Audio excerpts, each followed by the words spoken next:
আমাৰ অসমৰ সকলো মানুহে গম পালে সিদ্ধাৰ্থ শৰ্মা আৰু কি আছিলে ফেষ্টিভেল মহন্ত সেই দুজনক বোলে জেলত সোমাইছে।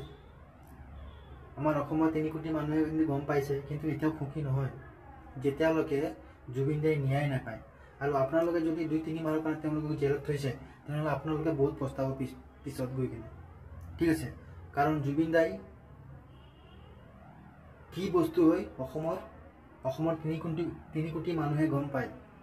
ঠিক আছে, আৰু তেওঁলোকক এনেকুৱা শাস্তি দিব না, ফাঁচি চাচি নিদিব দেই, ঘেণ্টা কাটি নকৰোঁ ফাঁচি চাচি দিলে, ফাঁচি চাচি নিদিব, দৌৰাই এনকাউণ্টাৰ কৰিব, তেতিয়া জুবিন দাই শাস্তি পাব, শান্তি পাব। ঠিক আছে, আৰু যদি পলিটিক্স কৰিব তেনেহ'লে অসমৰ 3 কোটি মানুহ পলিটিক্স কৰি দিব, পিছত গম পাই যাব।